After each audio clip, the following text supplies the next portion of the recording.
Right, चलिए आगे बढ़ते हैं और गेल इंडिया पर जिमी हमारे दर्शक का हम सवाल लेते हैं और इन्होंने असम गुवाहाटी से अपना सवाल पूछा हुआ है।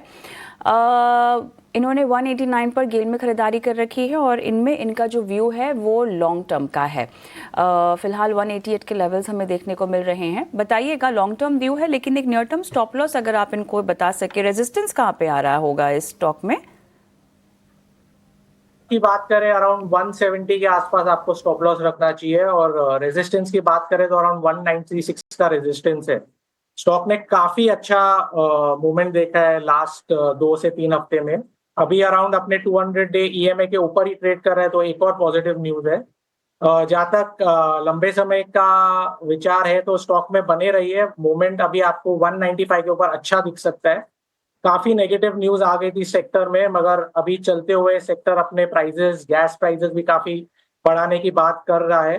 तो मुझे लगता है आगे चल के आपको स्टॉक में बने रहना चाहिए, मगर स्टॉप लॉस की 178 के स्टॉप लॉस से बनी रहे। 195 के ऊपर अच्छा मूवमेंट आपको दिख सकता है स्टॉक में। चलिए, तो ये एक विस्तृत नजरिया आपको मिलता हुआ शरण की तरफ से। कुमार गुप्ता का सवाल लेते हैं मुंबई से। इन्होंने टीटागढ़ रेल पर राय जाननी चाहिए। टीटागढ़ इन्होंने बाइंग की है 735 के भाव पे और मैं कहूँगा मतलब आज की ही खरीदारी इनकी लग रही है या आसपास की खरीदारी लग रही है और इनका सीधा है कि अब यहाँ से क्या राय बन रही है। तो बताएं शरण, टीटागढ़ रेल 735 की बाइंग, मुझे लगता है कुछ दिन पहले खरीदारी की थी इन्होंने, क्योंकि इन्होंने एवरेज करने की भी सलाह मांगी थी। अब तो इनके लेवल पर आ गया है, बताइए। स्टॉक का ट्रेंड काफी नेगेटिव है प्रशांत जी। मैं तो सलाह नहीं दूंगा। ये स्टॉक में बाइंग भी की है तो एक बार एग्जिट कर दीजिए, और अगर बने भी रहना है तो 660 का स्टॉप लॉस आ रहा है। अपने सारे मूविंग एवरेजेस के नीचे ट्रेड कर रहा है, लोअर लो बनाए जा रहा है। तो इस स्टॉक में तो रहने का मतलब नहीं बनता है। काफी अच्छे स्टॉक और अच्छे सेक्टर्स है मार्केट में। एक बार इस यहाँ से एग्जिट करके कोई दूसरे सेक्टर में निवेश कीजिए, और रहना भी तो है तो 650 के स्टॉप लॉस से बने रही है।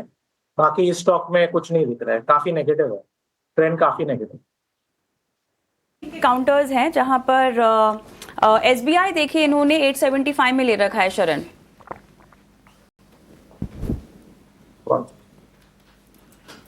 यहाँ पर भी इनको घाटा होता हुआ दिखाई दे रहा है। 793 के लेवल्स में इनकी बाइंग काफी ऊंची है। 875। देखिए, बैंकिंग और फाइनेंशियल्स काफी स्ट्रांग रहा है, मगर एसबीआई के रिजल्ट्स को लेते हुए रिजल्ट्स इतने खास नहीं थे। अभी स्टॉक एक कंसोलिडेशन पैटर्न में है। 825 के आसपास स्टॉक का रेजिस्टेंस है। एक अच्छी बात है कि स्टॉक अपने 200 डे ईएमए के ऊपर ट्रेड कर रहा है।